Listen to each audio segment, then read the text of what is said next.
Welcome to the final Fact Check Friday of the election campaign. Before I dive in, I want to say a huge thank you to the National Observer, to my partner in crime, Emily Baron Cadloff, and to all of you for breathing life back into this series. It's been a ride, and I am so grateful that we could do all of this together. Now, enough sappiness. We've got some fact checking to do. Today, we're going to look at three major claims that have come up over the election campaign. First up, could Canada, by sending our LNG to India, reduce emissions by 2.5 billion tons, as Polyab has claimed?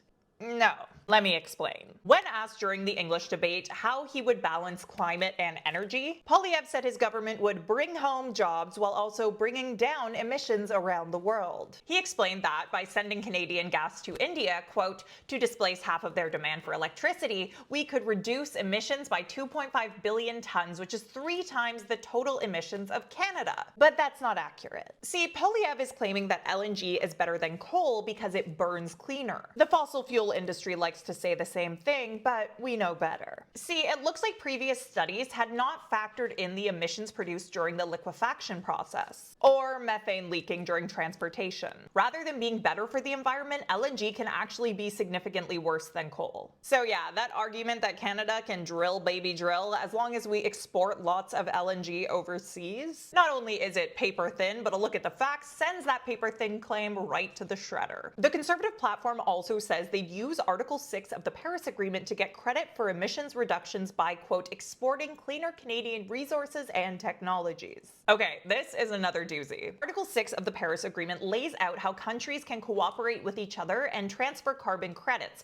ostensibly in the name of meeting targets. For example, if Indonesia puts in place mechanisms that protect national forests, which absorb carbon emissions, they might be credited for those emissions reductions. They could then sell those credits to Japan if Japan wants to burn more oil. It offsets the bad with the good. But to avoid double dipping, Indonesia would no longer be credited for those reductions if it sells these credits to another country. As Canada's National Observer's Natasha Belowski reported this week, the Conservatives' goal seems to be to change the international framework for counting greenhouse gas emissions so that Canada can get credit for India reducing emissions by burning Canadian LNG instead of coal. But that's not how the carbon credit system works. The country that makes the fuel swap, in this case India, gets credit for lowering emissions regardless of where that fuel is produced. Not to mention that at the end of the day, carbon emissions are carbon emissions no matter where they're released. So yeah, this isn't how anything works. Which is why when Alberta Premier Danielle Smith tried the same argument in 2023, an expert said that if Canada brought up this idea with other United Nations countries,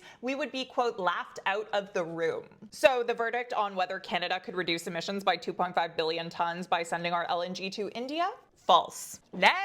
When I said we're looking at major claims on the campaign trail, I wasn't kidding. Because while you got a 2-in-1 fact check on that last one, this is a 3-in-1. We're talking about Mark Carney and Brookfield. Part 1 of 3. Will Brookfield benefit from a liberal net zero agenda, as a viral video making the rounds on X and other platforms has claimed? This is misleading. The grain of truth here is that Brookfield Asset Management would benefit financially from movement towards Canada's net zero target. But that's because it invested in climate-friendly technologies. But Brookfield has not excluded high emitters from potential future acquisitions. And it owns half of an Australian coal terminal, for example. Overall, though, if Canada moves closer to its net zero target, Brookfield, like other asset management companies, would likely see its investments increase in value. But where this gets really interesting is how this claim began to spread across social media. Climate Action Against Disinformation, a global coalition, found that the spread of this particular claim came from bot accounts on platforms like Twitter. And other users noticed suspicious activity, which has increased since the end of the US presidential election.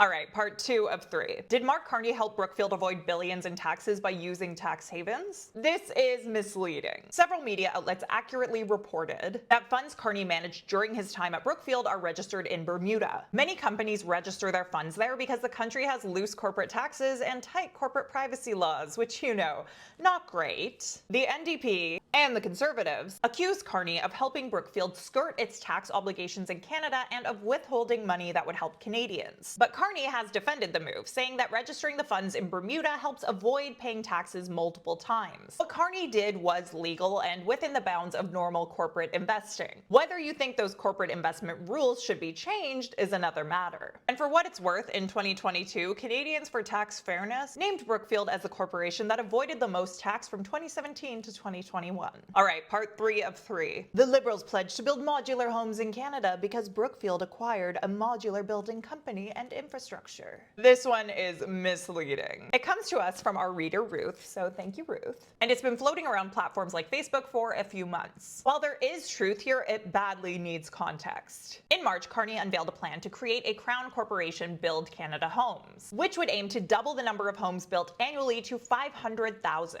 One way they do this is purchasing prefabricated and modular homes, and giving favorable financing to modular home builders. It's also true that in 2021, Brookfield acquired Modulaire Group. Modulaire owns a fleet of modular buildings which it leases to customers across 25 countries. What's not clear is if Modulaire and by extension Brookfield will be a part of the Liberal plan to purchase modular homes. That is a question that Conservatives have raised. Lastly, what's just untrue from this Facebook meme is that this deal would bring money to Carney's pocket. This assumes two things: that Modulaire will be a beneficiary of the Liberals' plan, which we don't know, and that Carney still has personal investments in Brookfield. In March, Carney put his assets, minus his personal real estate and cash, into a blind trust. Before he did that, he held nearly $7 million worth of Brookfield stock options. But the crucial thing about a blind trust is that Carney does not know what's currently in there. He can only tell us what he handed to an independent team. They could have sold all his Brookfield shares the next day. They could have doubled up and bought more. They could have invested everything in, as my colleague Emily put it, moon rocks and cotton candy.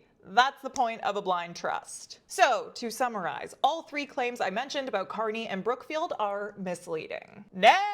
I wanted to wrap this up by tacking on a fact check of something that Poilievre brought up in every single press conference he held this week. Did the government release a report predicting a, quote, total meltdown, a societal breakdown in Canada if we stay on the current track, as the Conservative leader has claimed? This one is false. There is a report published on the Government of Canada website in January that's titled, quote, Future Lives, Social Mobility in Question. It was written by Policy Horizons Canada, a center within the government that uses, quote, foresight to help the federal government build stronger policies and programs in the face of an uncertain future. Its goal is to inform policymakers about trends in society, globally and nationally. It is not a prediction of what'll happen under current or planned policies. While there is some pretty bleak stuff in the report, which is what Polyab has been highlighting, like the idea that people could, quote, see inheritance as the only reliable way to get ahead, or might, quote, find alternative ways to meet their basic needs like hunting, fishing, and foraging on public lands. It also suggests that the loss of belief in social mobility could make space for, quote, positive ideas. People could reject overconsumption and focus on things that help humans live better, like housing, healthcare, the environment, and more. But most importantly, this report makes it clear that it is not a prediction. The goal is to explore ideas and help policymakers anticipate future problems. So no, this report doesn't predict a dystopia on the level of Fallout or Last of Us, as Poilievre has said. That is just fear-mongering. The verdict on this claim?